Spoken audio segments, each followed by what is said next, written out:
ছিল আপনি মারা গেলে তখন আপনি ভালো হয়ে যাবেন, তার আগ পর্যন্ত ও এইটা করছে। আসসালামু আলাইকুম। তাবিব, খাবারে পা লাগতেছে। তাবিবের অবস্থা দেখেন। তাবিব হলো বলতেছে পাউরুটি দিয়ে নুটেলা খাবে, তাকে পাউরুটি দিয়ে নুটেলা দিছি, বিকালের নাস্তা আর কি। মা এদিকে তাকাও। কিন্তু সে খাইতে খাইতে শুয়ে পড়ছে। শুয়ে পড়ছে কেন? আজকে তাবিব কোথায় গেছিল স্কুল থেকে? জুতে। তাবিবের ঠান্ডা ঠান্ডা নিয়ে তাবিব খুব টেনশনে ছিল, যাইতে পারবে কি পারবে না। যাক, আলহামদুলিল্লাহ যাইতে পারছে না। মা, আমাদের এখানে প্রচুর গরম, কয়েকদিন ধরে বৃষ্টি হয় ঠিকই, কিন্তু গরমের কোনো কমতি নাই। আর এখানে তাবিবের বাবা অফিস থেকে এসে শুয়ে পড়ছে, মাত্রই আসলো ভদ্রলোক অফিস থেকে। কালকে তোমাকে একটা রিলস তোমাকে তোমাকে কালকে একটা রিলস দেখেছিলাম, মনে আছে? ওই যে এরকম হাজবেন্ড কই পাওয়া যায়। রাত্রে আমি একটা রিলস পোস্ট করলাম না আমার পেজে, তারপরে দেখালাম না, ওটাতে একজন কমেন্ট করছে যে আমি নাকি ঝগড়াটে। আল্লাহ, আমি বলছি কার সাথে ঝগড়া করি? আপনার সাথে। পরের কোনো রিপ্লাই দেয় নাই। হ্যাঁ, ওনাকে আমি ফ্রেশ হতে দিচ্ছি না, কারণ আমাদের এখন একটু বাইরে যেতে হবে। আমাদের একটা ছোট্ট কাজ আছে, ওইটা করতে হবে, তারপরে আরেকটা কাজ করব আমরা ইনশাআল্লাহ। ও আমি আর তোষানের বাবা একটু বের হলাম। তোষানের বাবা এখন চলে যাচ্ছে সেকেন্ড ফ্লোরে পার্কিংয়ে, আমি যাব নিচে গ্রাউন্ডে, কারণ আমার একটা পার্সেল আছে, পার্সেলটা নিতে হবে। তারপরে আমি গিয়ে গাড়িতে উঠবো, গাড়ি নিয়ে নিচে নামবে। আমাদের একটু কাজ আছে, একটা ইম্পর্টেন্ট কাজ আছে, কাজটা শেষ করে আরেকটা জায়গায় যাব। তোষান যাবে না, সে বাসায়। তারা আসলে এখন কোথাও যাইতে চায় না আসলে। আমি গাড়িতে বসে আছি, আর ওই যে ব্যাংকের বুথ, তোষারের বাবা একটু বুথে গেছে, তো এখানে একটু কাজ ছিল। বুথের কাজটা শেষ হলে আমি আর তোষানের বাবা আমরা একটা জায়গায় যাব, পিৎজা শপে যাব। অনেক দিন ধরে পিৎজা শপে বসে পিৎজা খেতে ইচ্ছা করছিল। তোষানকে বলেছি, ও বলেছে আমার জন্য নিয়ে এসো, তো ওর জন্য নিয়েই যাব, যেহেতু আসতে চাচ্ছিল না। আর তাবিব পিৎজা খায় না। আর যেটা বলতে চাচ্ছিলাম, পিৎজার কি জানি একটা অফার আছে বললো তোষানের বাবা। তো সব কিছু মিলাই ভাবলাম যে দুজনে একটু বেরো হই, একটু কোয়ালিটি টাইম স্পেন্ড করি, আর হলো কাজটাও শেষ করে যাই, মানে এই আর কি, এই কারণেই বের হওয়া। তো আসুক তোষানের বাবা, তারপরে আমরা যাচ্ছি। তো ব্যাংকের ওইখান থেকে আমরা আসছি ফুয়েল নিতে মালয়েশিয়াতে। তো ফরেনারদের জন্য ফুয়েলের দাম বাড়ছে, মালয়েশিয়ানদের জন্য বাড়ে নাই। তো প্রত্যেক সপ্তাহে হলো নতুন দাম ডিক্লেয়ার হয়। গতকালকে হলো আবার ডিক্লেয়ার হয়েছে এই সপ্তাহের জন্য। 5 সেন্ট বাড়ছে আর কি, এর আগের সপ্তাহে যা দাম ছিল তা থেকে 5 সেন্ট বাড়ছে। ওই যে 3 রিঙ্গিত 97 সেন্ট আর কি পার লিটার। মালয়েশিয়ানদের জন্য সরকার এখনও সাবসিডি দিয়ে যাচ্ছে, বাট ফরেনারদের জন্য নো সাবসিডি। আগে আসলে যে দাম দিয়ে আমরা ফুল ট্যাঙ্কি করতে পারতাম, এখন সেই দাম দিয়ে আমাদের হাফ ট্যাঙ্কি তেলও হয় না, আসলে হাফ ট্যাঙ্কিও হয় না আর কি। তো ওই যে উপরে দাম এবং লিটার উঠতেছে। আমাদের ট্যাঙ্কি ফুল করতে প্রায় 26 লিটারের মতো লাগে সম্ভবত। তো 100 রিঙ্গিতের তেল মনে হয় রাখবে আর কি। যাই হোক, তারপরে অন্যান্য জায়গার তুলনায় কমই আছে এখনো। ওই যে বললাম না, 104 রিঙ্গিতের তেল লাগছে 26 লিটার 104 রিঙ্গিত। এই যে নেওয়া শেষ, আমাদের ফুয়েল নেওয়া শেষ, এখন এখানে পে করতে হবে। এই যে আমরা পিৎজা হাটে আসছি, যাও তুমি ঢুকে। আর এই যে মালয়েশিয়া এসে প্রথম এই বিল্ডিংটাতে আমরা উঠেছিলাম। এই যে আমার পয়েন্ট আউট করা যেটা দেখতে পাচ্ছেন, নতুন কালার করা যেটা, এটাতে আমরা থাকতাম। এই কর্নারটার মধ্যে 3টা বিল্ডিং, আমরা থাকতাম হলো যে নতুন সাদা যে কালার করা, এটাতে থাকতাম আর কি। আমরা এটা 4 তলায় থাকতাম আর কি, মানে পার্কিং শেষ হওয়ার উপরের ইয়েটাতে থাকতাম আর কি। তো এটার অপোজিটে ছিল পিৎজা হাট। আমরা প্রথম আসার পরে তুষানের বাবা, তুষান তখন ছোট্ট, আমাদেরকে এখানে পিৎজা খাওয়াইতে নিয়ে আসছিল। তো এই আর কি, চলুন যাই আমরা। পিৎজা কি আছে না আছে, অনেক বছর পরে মনে হয় আবার আসলাম, কারণ আমাদের নর্মালি পিৎজাটা হলো অনলাইনে অর্ডার করেই খাওয়া হয়, খুব একটা এসে খাওয়া হয় না। চলুন দেখি কি অর্ডার করা যায়। তো এই যে আমরা চলে আসছি। আমরা ভেবেছিলাম আমরা একটু বসে ওখানে গরম গরম খাবো, তারপরে দেখলাম যে না থাক, বাসায় আসি, বাসায় এসে বাচ্চারা সহ একসাথে খাই, বাচ্চাদের সাথে একসাথে সবাই মিলে কোয়ালিটি টাইম স্পেন্ড করি। আর আমার একটা পার্সেল আসছিল, পার্সেলটা নিচ থেকে নিয়ে আসলাম। তো ঠিক আছে, বোরকা হিজাব ম্যাচিং ম্যাচিং। আজকে আমরা কোনো বাজার ঘাট করতে যাই নাই, আমরা গেছি ব্যাংকের কাজে, ওইটা শেষ করে তারপরে হলো আমরা এই যে একটু বাচ্চাগুলার একটু পিৎজা ট্রিট, নিজেদেরকেও একটু পিৎজা ট্রিট দেওয়া আর কি। এক্সাম শুরু হবে তোষানের 5 তারিখ। তাবিবের এক্সাম নাই তো না? তাবিবের কোনো এক্সাম নাই, ও বিন্দাস লাইফ, ওর কোনো লাইফে এক্সাম নাই, কিছু নাই। ওই ক্লাসে জিজ্ঞেস করে, ক্লাসেই পারে, টিচাররা ক্লাসে গিফট দিয়ে দেয়। কি?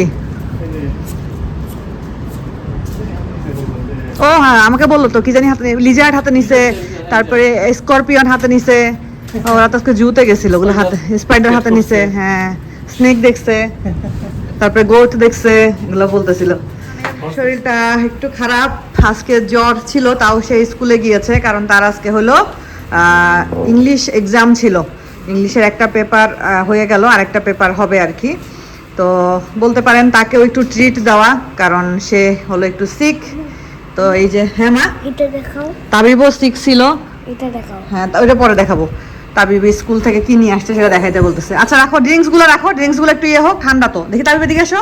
না আগে ড্রিঙ্কসটা আগে বলি। বলো। দেখো, আচ্ছা বলতে হবে না, বলতে কুইক ফুডগুলো বের করো, বলতে হবে না, তোমার কিছু বলতে হবে না। এখন দেখো। বুঝছি, তুমি গুডি ব্যাগ পাইছো স্কুল থেকে। আজকে 2 ভাই আরং এর ফতুয়া পড়ছে। 2 ভাইয়ের জন্য এবার বাংলাদেশে গেলে আবার আরং এর ফতুয়া নিয়ে আসবো। আল্লাহ আল্লাহ আল্লাহ, এখনই তো পড়ে গেছে, তুমি এভাবে হিট করছো কেন? দেখছো ও বুঝতে পারেনি, ভাইয়া বুঝতে পারেনি।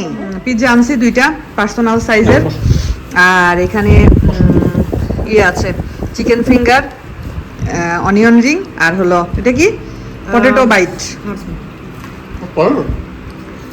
পিৎজাটা বের করো, পিৎজাটা গরম গরম, খাইলে না খাইলে ভালো লাগবে না তো। বের করো, একটা বিফ পেপারনি আর একটা হলো চিকেন পেপারনি। একটু হেল্প করো না ওকে। আর এটা পলিথিনটা দাও, আমি এগুলো রাখি, ভিতরে ঢুকে রাখি। সস আছে মনে হয় নাকি? সস তো দেবে না। ওকে, ওটা কিছু না কিছুই নেই। তো এই হলো বাচ্চাদের জন্য, বাচ্চার বাবা মায়ের জন্য। বাবা পা নামায় বসো, মা পা নামায় বসো, পা নামায় বসতে হয়। আমরা কখনো চেয়ারে পা তুলে বসলে নানা যদি দেখতো অনেক বকা দিত, আর নানু অনেক বকা দিত, চেয়ারে কখনো পা তুলে বসতে দিত না। আরেকজন চেয়ারের মধ্যে শুয়ে পড়ছে, দেখেন অবস্থা। এর কানতেও সময় লাগে না, হাসতেও সময় লাগে না। চেয়ার আমি ঠিক করে দিলাম, চেয়ার বাঁকা হয়ে গেছিল। খাওয়া দাওয়া করলাম, খাওয়া দাওয়া করে ভাবলাম আপনাদের সাথে একটু কথা বলে আজকের ব্লগটা শেষ করে দেই। আর গতকালকে যে ইনসিডেন্টটা ঘটেছিল আপনাদের সাথে শেয়ার করেছিলাম, যে এক ভদ্র মহিলা, উনি আমার নতুন পেজে এসে কমেন্ট করেছেন, যে আমার কমেন্ট না, মেসেজ দিয়েছে যে আমার থেকে টাকা পাই এসেই।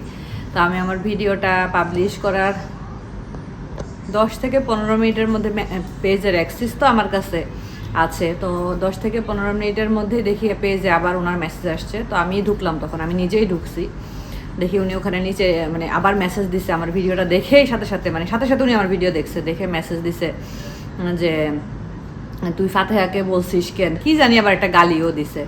তো আমার কথা হইলো, আপনি যেহেতু আমার কাছ থেকে টাকা পান বলেছেন, তা আপনি আবার বলেছেন আমি জানি এটা ফাতেহা আর পেজ, আপনি ফাতেহাকে বলবেন আমার টাকা দিতে, তো আপনি আমাকে বলবে না? আমাকে তো অবশ্যই বলবে, আপনি যেহেতু আমার থেকে টাকা পান। যাই হোক, ওইটা কোনো বড় বিষয় না। ভদ্রমহিলা আজকে রাশেদা ভাবির যেহেতু বিজনেস নাম্বার আছে একটা, ওই নাম্বারে ভাবিকে সুন্দর করে একটা মেসেজ দিয়েছেন, এবং উনি আমার কাছে, যেহেতু আমার সব জায়গা থেকে ওনাকে ব্লক করা, তো উনি আমার সাথে তো আর ওইভাবে কন্ট্যাক্ট করতে পারেননি। তো ভাবির যেহেতু বিজনেস নাম্বারটা দেওয়া আছে, ভাবির সাথে সম্ভবত কানেক্ট হয়ে ভাবিকে একটা মেসেজ দিয়েছে, খুব সুন্দর একটা মেসেজ দিয়েছে, আবার ওইটা আমাকে ফরওয়ার্ডও করতে বলেছে। উনি আমাকে অনেক জ্বালাইছে, অকারণে আমার মনে অনেক কষ্ট দিছে, আমি যেন ওনাকে মন থেকে মাফ করে দেই। তো আপু, আপনার উদ্দেশ্যে বলতেছি, আপনার প্রতি আমার কোনো মন খারাপ নেই, আপনার প্রতি আমার কোনো রাগও নেই, কারণ মন খারাপ রাগ তাদের সাথেই থাকে যাদেরকে আমি চিনি, বা যাদের সাথে আমার একটা পরিচয় আছে, যাদের সাথে আমার উঠা বসা আছে। তারা যদি কখনো কিছু বলে, তখন সেটার জন্য মন খারাপ হয়, রাগ হয়, কষ্ট থাকে মনে। তো আপনার সাথে আমার কখনো সরাসরি দেখা হয়নি, কখনো কথা হয়নি ওইভাবে, যা শুধু মেসেজে আপনি গালাগালি করে গেছেন। কেন করেছেন তাও আমি জানি না, কোনো কিছুই আমি বলতে পারবো না। তো সমস্যা নেই, আপনার প্রতি আমার কোনো রাগ, কোনো দুঃখ, কোনো কষ্ট নেই। আপনি বলেছেন আপনাকে যেন আমি মাফ করে দেই, মাফ করা তো কোনো এখানে মানে ম্যাটারই না, কারণ আপনার প্রতি আমার কোনো রাগ দুঃখ নেই। যাই হোক, ভালো থাকবেন আপু। আসলে কাউকে যখন আমরা চিনি না, জানি না, তাদেরকে সম্পর্কে দুইটা কথা বলে ফেলা, তাদেরকে নিয়ে উল্টাপাল্টা কথা বলা। তবে আপনি একটা কাজ আসলে অনেক ভুল করেছেন আপু, যেমন আমাকে, রাশেদা ভাবিকে, যারা আপুকে, মিতুকে পর্যন্ত আপনি মেসেজ দিয়েছেন, সবাইকে নিয়ে আপনি একটা জগা খিচুড়ি পাকিয়ে ফেলেছিলেন, মানে যেটা কিনা আসলে খুবই খারাপ করেছেন, যেটা উচিত হয় নাই আপনার, কারণ এগুলা তো ঠিক না আসলে। তাই হোক, তারপরও আপনি আপনার ভুল বুঝতে পেরেছেন, আপনি যেহেতু অনুতপ্ত, আমি আসলে আপনাকে তো মাপ আমি অনেক আগেই করে দিয়েছি। ওই যতক্ষণ আপনি মেসেজ দেন তখনই ওইটাই মাথায় থাকে, এরপরে আর ওগুলো মাথায়ও থাকে না। যাই হোক, আপনি বুঝতে পেরেছেন, এজন্য আপু আপনাকে ধন্যবাদ। ইনশাআল্লাহ কখনো সামনাসামনি দেখা হলে, জানি না কখনো দেখা হবে না, আমি তো আপনাকে চিনি না, যদি কখনো দেখা হয় পরিচয় দিবেন, কথা বলবেন, ভালো লাগবে। এটাই বলার ছিল আসলে। আর কি বলবো, মানে এই ইউটিউবিংয়ে এসে, এই ইউটিউব জগৎটাতে এসে অনেক মানুষের সাথে আমার পরিচয় হয়েছে, অনেক মানুষের সাথে পরিচয় হয়েছে, আবার সম্পর্কটা এক জায়গায় গিয়ে থেমে গিয়েছে। হয়তো বা কারোর সাথে আগে অনেক কথা বলা হতো, তাদের সাথে এখন আর একদিনও কথা বলা হয় না। এরকম অনেকের সাথে অনেক মানে পরিচয় হয়ে একটা জায়গায় এসে হয়তো থেমে গেছে। তবে কিছু কিছু মানুষ আছে যাদের সাথে এখনও কথা হয়, এখনও তারা আমার খোঁজ খবর নেয়, এখনও তারা হলো মানে আমাকে ফিল করে। আজকে আমি আসলে নাম বলবো না, আজকে আমার এখানে একজন আপু আর কি, উনি আমাকে ফোন দিয়েছেন মাগরিবের পরে, মাগরিবের নামাজের পরে। আমি তখন বাইরে যাওয়ার জন্য রেডি হয়েছি, তোষানের বাবা রেডি হয়ে বসে, দেখলেন না, অফিস থেকে এসেও রেডি অবস্থাতেই ছিল। তো ফোনটা এসেছে, আমি আপুর ফোনটা ধরেছি। তো আপু ফোনটা ধরার পরে আপু ইমোশনাল হয়ে আপু কাঁদতেছিল। তো আপু বলতেছিল, আপু আমাকে ফাতেহা করে বলতেছিল, ফাতেহা তোমার কথা আমার খুব মনে হচ্ছে এই 2 দিন। তাই বলছি, আপু কেন? তো বলতেছে যে ওনার বাবা মা আলহামদুলিল্লাহ এবার হজে গিয়েছেন আর কি। তো যেহেতু হজে গিয়েছেন, আপু এখানে থাকেন, আপু তো ওইভাবে করে তার বাবা মার সাথে কথা বলতে পারছে না, যখন ইচ্ছা তখন তো মাকে ফোন দিয়ে পাচ্ছে না। তো তাই আপু বলতেছিল যে ফাতেহা, তোমার কথা এত মনে পড়তেছে, এটার কারণ হলো এই 2-3 দিন তো আমি আম্মুর সাথে ওইভাবে কথা বলতে পারতেছি না। অনেক সময় দেখা যায় যে আম্মু ফোন দেয়, আমি বিরক্ত হয়ে যাই, বলি যে এখন রাখো, এখন কথা বলবো না, এখন ঘুমাচ্ছি, পরে কথা বলবো। কিন্তু এই 2-3 দিন তো আমি চাইলেও আম্মুর সাথে আমার টাইমে কথা বলতে পারতেছি না। হ্যাঁ, আম্মু আমাকে একটা টাইম করে ফোন দেয়, কিন্তু যে আমি ফোন দিয়ে আম্মুকে পাবো ওইটা করতে পারতেছি না। তো তখন মনে হচ্ছে যে আমার মা তো দুনিয়াতে আছে, আমার বাবা দুনিয়াতে আছে, আমি চাইলেই ওনাদের সাথে কথা বলতে পারবো, হয়তো বা আমার সময়ের সাথে ওনাদের সময়টা এখন মিলছে না। কিন্তু ফাতেহা তো আর চাইলে ওর বাবা মা কারোর সাথে কখনো কথা বলতে পারবে না। বা আম্মুকে যেহেতু উনি দেখেছেন, আম্মুর সাথে ওনার পরিচয় হয়েছে, আম্মুকে উনি দেখেছেন, তা আম্মুর কথাটাই উনি বলতেছিলেন যে ফাতেহা চাইলেও তোর মায়ের সাথে আর কখনো কথা বলতে পারবে না। তো হ্যাঁ, এটা খুব বাস্তব সত্য কথা। তো আমি আসলে এটা এই জন্য বললাম, এই যে যখন এই যে ছোটোখাটো কমেন্ট, দুঃখ, কেউ গালাগালি করে যাচ্ছে, কেউ না বুঝেই উল্টাপাল্টা ভিডিও বানাচ্ছে, যা খুশি তাই বলে যাচ্ছে, যা মনে আসছে বলে যাচ্ছে, তো এগুলার জন্য আসলে কখনো দুঃখ কষ্ট কিছুই পাই না। উপরে তো একজন আছেন, আল্লাহ তাআলা, সবাইকে দেখেন, সবাইকে জানেন, সবার ভালো মন্দ বুঝেন। আমি কোনটা ভালো করলাম, কোনটা সত্য, কোনটা মিথ্যা, বিচারক উনি। আমি যদি এখন চিল্লায়ও বলি আমি এরকম না, আমি এরকম না, আমি খুব ভালো, তাহলেও ওটা হবে না। আর আমি যদি বলি যে হ্যাঁ সব দোষ আমার, তাহলেও হবে না। উপরে একজন আছেন, তাই কাউকে কষ্ট দেওয়া, কারোর সাথে খারাপ ব্যবহার করা, কাউকে নিয়ে উল্টাপাল্টা 2টা কথা বলা, সব কিছু করতে গেলে আমাদের একবার অন্তত চিন্তা করা উচিত যে দিন শেষে আমরা সবাই ওই আল্লাহর কাছে গিয়ে দাঁড়াবো, সবাইকে আমার ওইখানে উত্তর দিতে হবে। এটাই আসলে। এই জন্য কারো প্রতি আমার কোনো কষ্ট, কোনো দুঃখ, কোনো কিছুই নাই। কারণ আমার মনে হয় বাবা তোমরা কারা, তোমাদেরকে তো আমি চিনি না, তোমাদের সাথে আমার কখনো দেখা হয়নি, কোনোদিনও এক টেবিলে বসে 1 কাপ চা খাওয়া হয়নি, তাই তুমি আমাকে নিয়ে কি বললা না বললা এটাতে কিছুই যায় আসে না। দুনিয়াতে একটা মানুষ বেঁচে থাকতে গেলে সত্যি কথা আপনারা চিন্তা করে দেখবেন, আমরা না হয় পাবলিক প্ল্যাটফর্মে আছি, যারা পাবলিক প্ল্যাটফর্মে নাই ওইসব আপুরা যারা এখন ভিডিও দেখছেন, চিন্তা করে দেখবেন আপনার ফ্যামিলিতেই আপনাকে কত মানুষ পছন্দ করে না। হয়তো বা আপনি বসে আছেন, একসাথে গল্প করছেন, আপনি উঠে চলে যাবেন, আর বাকি যারা আছে তারা আপনাকে নিয়ে গসিপ শুরু করে দিল। এরকমটাই কিন্তু স্বাভাবিক, এটাই কিন্তু আমাদের হয়, আমাদের সাথে বেশিরভাগ এই জিনিসগুলাই হয়। তো সেখানে আপনার কিচ্ছু করার নেই, কিন্তু কথা হইল দিন শেষে আপনার নেকিগুলো আপনার গুনাহগুলো ওনারা নিয়ে তাদের নেকিগুলো আপনাকে দিয়ে দিচ্ছে এগুলো করার মাধ্যমে। তো এই কারণে ওই আপু যেহেতু অনুশোচনা ফিল করেছেন, উনি হলো অনুতপ্ত, উনি আমার কাছে ক্ষমা চেয়েছেন। আমার কাছে ক্ষমা চাওয়ার কিছুই নাই, আমি খুবই তুচ্ছ সাধারণ মানুষ, ক্ষমা করার মালিক হলো আল্লাহ।